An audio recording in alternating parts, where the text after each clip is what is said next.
Supreme court ने Supertech पर जो हंटर चलाया उसकी आवाज नोएडा प्राधिकरण तक सुनाई देने लगी है, जहां बिल्डर के शातिर साथियों की कर्म कुंडली खंगालने के लिए एसआईटी का गठन किया गया और अब उसी एसआईटी ने नोएडा प्राधिकरण में डेरा डाल दिया है और खंगाले जा रहे हैं अधिकारियों की बिल्डर से दोस्ती के सबूत, जिसने अधिकारियों को बना दिया बायर्स का गुनहगार। देखिए चक्रव्यूह में सुपरटेक वाले शातिर।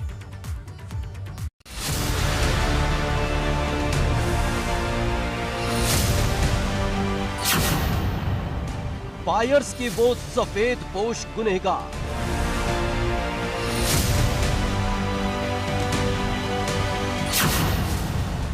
जल्द सामने होंगे बिल्डर्स के राजदार।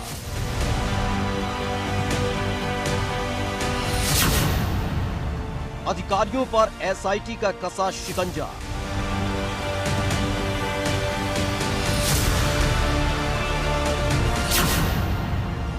नोएडा प्राधिकरण पर जांच का पंजा। सुपरटेक के शातिर साथियों की पूरी कर्मकुंडली खंगालने के लिए योगी सरकार ने एसआईटी के गठन का आदेश क्या दिया। पहली फुर्सत में एसआईटी बन गई और हफ्ते भर के अंदर लखनऊ से नोएडा की दूरी कम कर दी गई।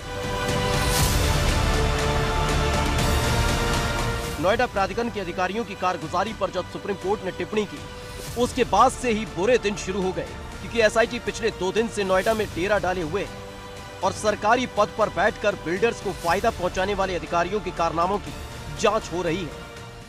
एसआईटी की जांच में पता चला कि नोएडा प्राधिकरण के अधिकारियों ने बिल्डर को फायदा पहुंचाने के लिए नियम और कानून को ताक पर रखते हुए लीज रेंट बोर्ड में भी बदलाव कर डाला। आपको बता दें, लीज रेंट बोर्ड के तहत पहले बिल्डर को 2.5% शुल्क देना होता था, लेकिन बदलाव के बाद 1% शुल्क देना होता है, यानी 1.5% की बिल्डर को छूट देकर करोड़ों रुपए का नुकसान नोएडा प्राधिकरण ने सहा है।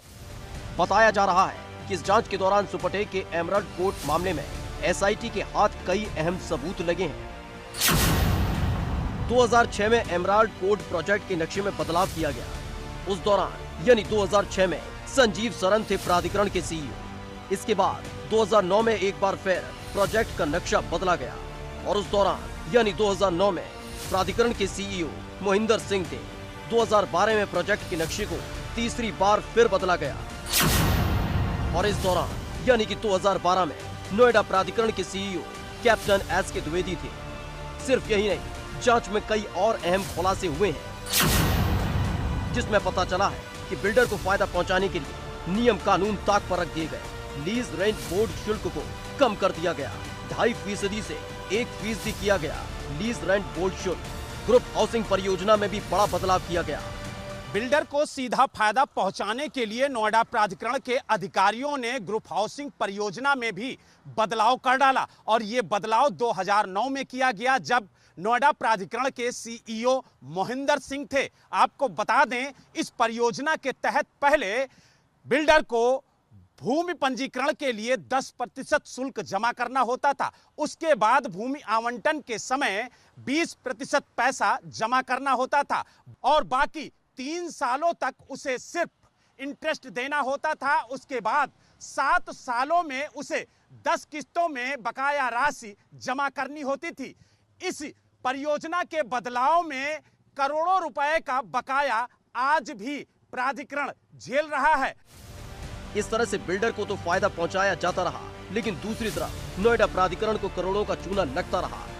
अब एसआईटी के रडार पर वो अधिकारी हैं जिन्होंने सुपरटेक के साथ अपनी दोस्ती निभाने के लिए नियम कायदों को खूंटी पर टांग दिया था और 2004 से लेकर 2017 तक की हर एक फाइल को एसआईटी अब खंगाल रही है। इस योजना के बदलाव से जो फ्लैट बायर हैं, वो आज भी अपनी रजिस्ट्री के लिए तरस रहे हैं, क्योंकि प्राधिकरण को बिल्डर ने पैसा दिया नहीं और प्राधिकरण ने बिल्डर को एनओसी नहीं दी। लेकिन इस कारगुजारी की वजह से आज आम बायर्स दर दर अपनी रजिस्ट्री के लिए भटक रहा है। नोएडा से वीडियो जर्नलिस्ट सुनील कुमार के साथ बलराम पांडे, एबीपी गंगा।